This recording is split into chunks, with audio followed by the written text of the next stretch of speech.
اگر عورت کی طرف سے نافرمانی کا اندیشہ ہو تو پہلی صورت تو یہ ہے کہ اس کو سمجھا بجھا دیا جائے، اور دوسری صورت تو یہ ہے کہ اگر اس سے نہ مانے تو پھر بستر الگ کر دیا جائے، اور تیسری صورت کہ اگر اس سے بھی نہ مانے تو ہلکی پھلکی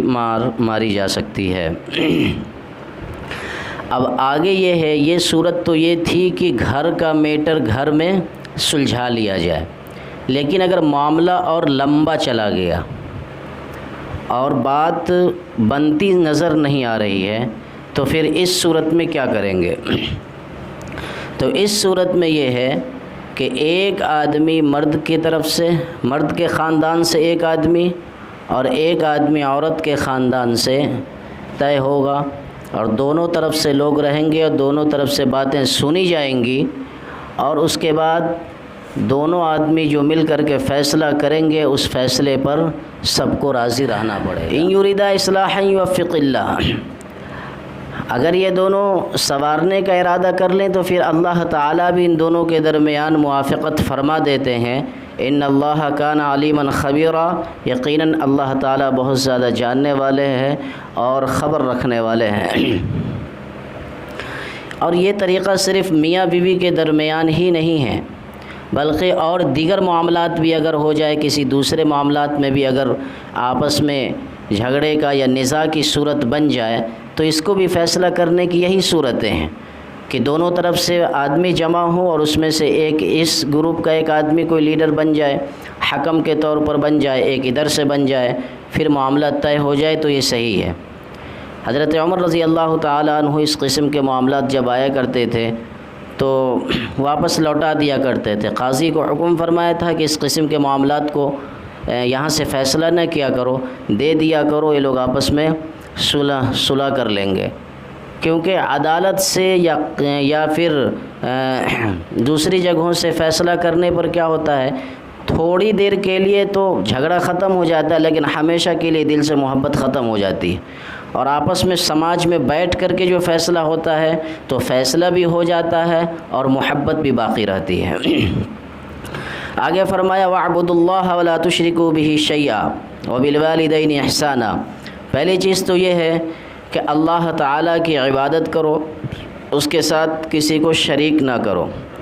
حضرت معاذ بن جبل رضی اللہ تعالیٰ عنہ نے فرمایا کہ اللہ کے رسول صلی اللہ علیہ وسلم نے ہمیں 10 چیزوں کی وصیت فرمائی، اس میں سے ایک یہ تھا کہ اللہ کے ساتھ کسی کو شریک نہ کرنا، چاہے تمہیں قتل کر دیا جائے یا پھر تمہیں آگ میں جلا دیا جائے۔ اللہ کے ساتھ، کیونکہ جب اللہ کے ساتھ کسی دوسرے کو ٹھہرا لیے یا اللہ کے علاوہ کسی دوسرے کو مان لیے تو پھر اللہ پر ہمارا یقین ہی نہیں رہا، تو ہم ایمان والے ہی نہیں رہے، اور جب ایمان والے نہیں رہے تو یہاں اگر مصیبت آئے گی تو چند دنوں کے لیے آئے گی، اور ایمان ختم ہو گیا تو پھر ہمیشہ کے لیے جہنم میں جلنا پڑے گا۔ تو یہاں کی مصیبت تو آسان ہے لیکن وہاں کی مصیبت زیادہ سخت ہے۔ دوسرا حکم وَبِالْوَالِدَيْنِ إِحْسَانًا، اور ماں باپ کے ساتھ اچھا سلوک کرو۔ ماں باپ کے ساتھ اچھا سلوک کرنے کا حکم حدیث پاک کے اندر آیا ہے کہ باپ راضی ہے تو اللہ بھی راضی ہے، اور باپ ناراض ہے تو اللہ بھی ناراض ہے۔ دوسری حدیث کے اندر ہے کہ اللہ تعالیٰ تمام گناہوں کو معاف فرما دیں گے، لیکن جس نے اپنے ماں باپ کے ساتھ بدتمیزی کی ہو، بدسلوکی کی ہو، تو ایسے شخص کو اللہ تعالیٰ آخرت سے پہلے دنیا میں بھی طرح طرح کی مصیبتوں اور آفتوں میں ڈال دیتے ہیں،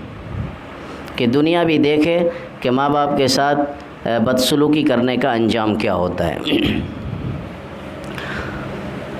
وَبِذِي الْقُرْبَى، اور کس کے ساتھ،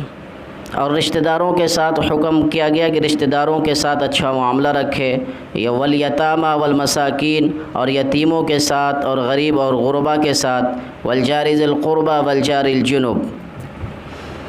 رشتہ دار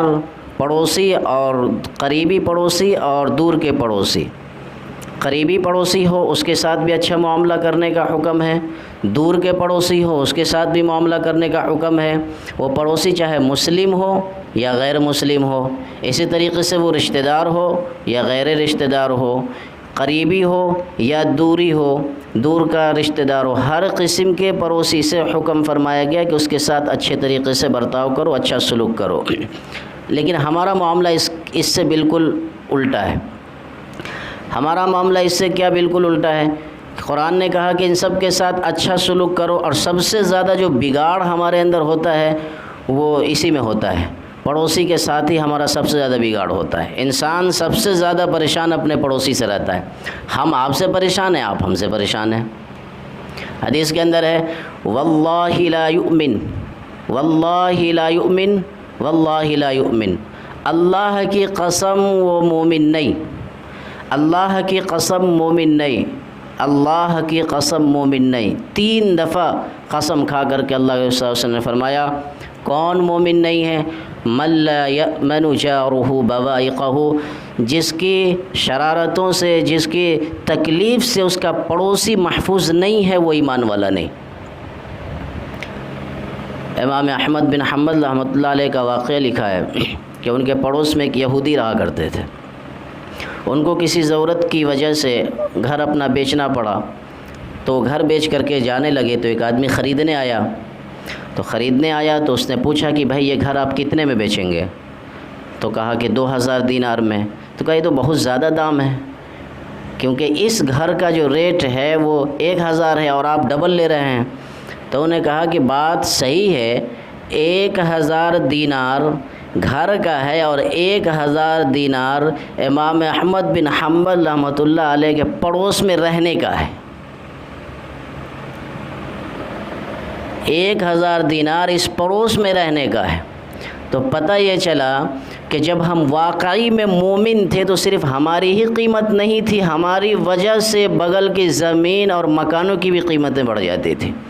کیونکہ یہ اچھی طریقے سے آدمی سب تو معاشرے میں، سماج میں رہتے ہیں، اچھا اندازہ ہوگا، تجربہ ہوگا کہ جس کا پڑوسی صحیح رہتا ہے اس کی زندگی بڑے سکون سے گزرتی ہے، ورنہ ہر دن کھٹ پیٹ یہ وہ فلاں ڈھیکا روز ہوتا رہتا ہے، آدمی پریشان رہتا ہے ایک دم۔ حدیث کے اندر ہے المسلم من سلم المسلمون من لسانہ و یدہ، حقیقت میں مسلمان وہ ہے جس کی شرارتوں سے دوسرے لوگ محفوظ رہے، ہاتھ کی بھی شرارت سے، زبان کی بھی شرارت سے، ہر قسم کی شرارت سے دوسروں کو تکلیف نہ ہو، مسلمان کی علامت ہے۔ ہم داڑھی ٹوپی رکھ لیے، 2 وقت کی نماز پڑھ لیے، تو ہم کو اپنے اوپر فخر ہونے لگا کہ بھائی ہم اللہ کے احکام کی پابندی کرنے لگے، اور اخلاقیات کے باب میں پورے ہم گئے گزرے۔